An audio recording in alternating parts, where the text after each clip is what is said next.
A Polícia Federal desmontou um esquema bilionário que movimentava mais de 20 bilhões de dólares, atingiu o coração do Centrão e deixou Hugo Motta e Davi Alcolumbre em estado de alerta máximo.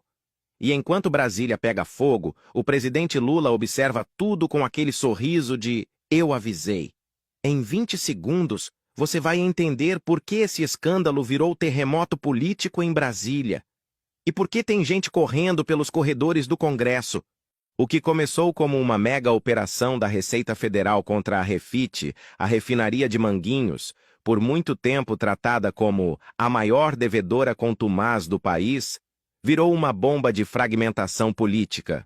Estamos falando de um esquema que, segundo autoridades, drenava até 350 milhões de reais por mês dos cofres públicos, envolvendo importadoras, distribuidoras, postos e até fundos de investimento atuando como engrenagens de um mesmo sistema.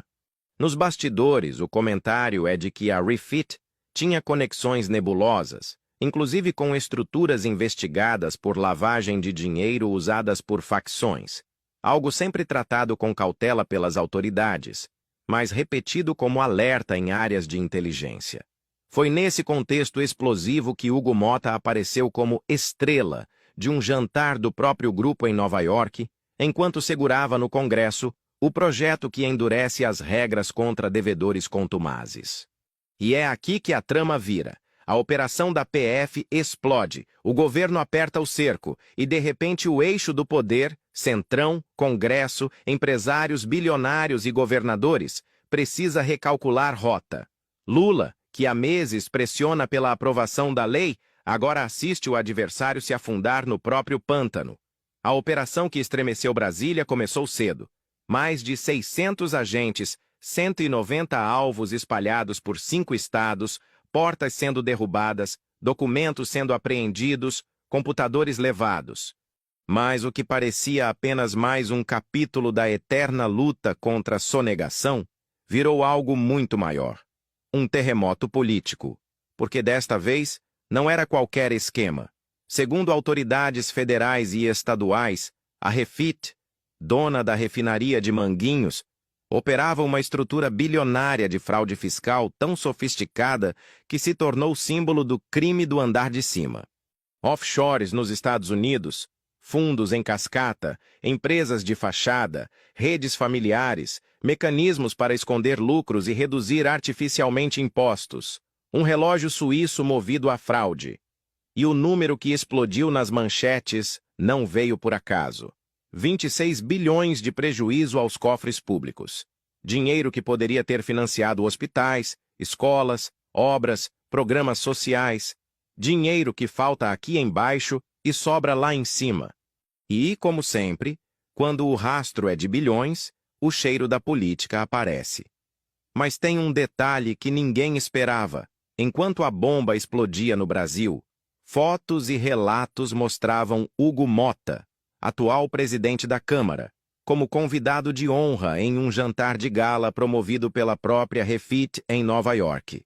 Segundo pessoas que estiveram no evento, Motta circulou como estrela entre executivos do grupo, o mesmo grupo que o governo federal diz ser o maior devedor contumaz do país.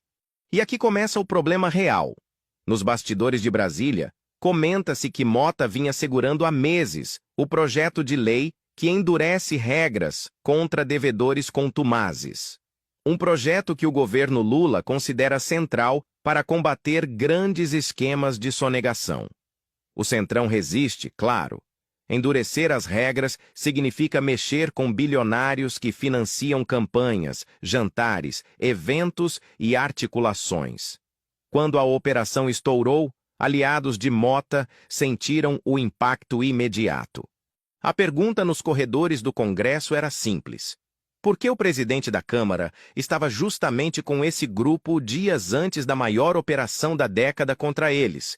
Ninguém acusa nada diretamente, mas a coincidência política é devastadora. Mas tem um detalhe ainda mais explosivo. A operação não atinge só Motta. Davi Alcolumbre também aparece citado nas conversas de bastidor como preocupado com os desdobramentos. Interlocutores próximos afirmam que o clima no entorno de Alcolumbre é de tensão máxima. Não por envolvimento direto, mas porque a operação expõe relações que o Centrão preferia manter longe dos holofotes. E enquanto isso, o que faz Lula? Observa. Rindo. Não um riso de deboche, mas de estratégia. Porque o governo vinha sendo acusado de inventar a narrativa de que grandes devedores estavam sendo protegidos pelo Congresso. Agora, a realidade estoura na cara de quem tentava atrasar o projeto. E a trama ainda não chegou na sua virada principal. Porque o escândalo Refit abriu espaço para outra revelação que sacudiu o outro lado do espectro político. Tarcísio de Freitas, governador de São Paulo e principal aposta da direita para 2026, agora enfrenta uma crise de reputação que atinge diretamente o discurso de eficiência que ele tenta vender. A história começa com o Banco Master, alvo da Operação Compliance Zero, que prendeu o dono, Daniel Vorcaro, e o ex-CEO Augusto Lima. Segundo investigadores, as operações do banco inflaram artificialmente patrimônio, criaram riscos sistêmicos e envolveram figuras do alto empresariado paulista. Mas o que ninguém esperava era que o rastro da investigação chegasse à própria campanha de Tarcísio. O principal doador pessoa física da candidatura dele ao governo, Fabiano Zettel, é justamente o cunhado de Vorcaro. Nos bastidores, aliados do governador foram pegos de surpresa. Ninguém quer ter seu nome associado àquele tipo de manchete, e é aqui que a trama vira de vez. Porque a ligação mais sensível não é a doação, é a privatização da EMAI, empresa estratégica que controla o fluxo de água de represas vitais para São Paulo. Tarcísio vendeu a EMAI como símbolo da sua agenda privatista. A foto da martelada virou marca registrada. Mas quando a EMAI foi privatizada, o consórcio vencedor, liderado pelo Fundo Phoenix, tinha entre seus investidores o bilionário Nelson Tanure. E a própria EMAI privatizada aplicou a uns 160 milhões em CDBs de um banco ligado ao conglomerado do Master. A operação só veio à tona porque a PF bateu na porta do Master. A partir daí, tudo o que era discreto virou escândalo. Aliados de Tarcísio passaram a tentar explicar que a aplicação de 160 milhões não afeta a operação da empresa. Mas nos bastidores, o comentário era outro. Como uma estatal recém-privatizada aplica milhões justamente no banco do cunhado do maior doador de campanha do governador? Mas tem um detalhe que ninguém mostrou. Essa crise atinge o coração da narrativa que a direita construiu para Tarcísio. Ele seria o gestor perfeito, técnico, eficiente, acima de suspeitas. E agora, de repente, está cercado por ligações políticas, empresariais e financeiras que lembram exatamente aquilo que ele dizia combater. E enquanto tudo isso explode ao mesmo tempo, Centrão incendiado pela Operação Refit, Tarcísio abalado pelo rastro do Master, Congresso pressionado pelo governo, Lula observa, calmo, seguro, com aquele sorriso de quem está no tabuleiro há décadas e sabe ler quando o adversário treme. A parte que ninguém percebeu é que essa crise consolida o discurso de Lula sobre soberania econômica. Ele vinha dizendo há meses que grandes devedores drenam recursos que deveriam ir para o povo. Agora, com a operação escancarada, o governo ganha munição para aprovar o projeto contra devedores contumazes e desmontar a narrativa de que estaria perseguindo o empresariado. E é nesse cenário de fumaça e ruído que surge a frase que corre entre aliados de Lula. 2026 começou agora.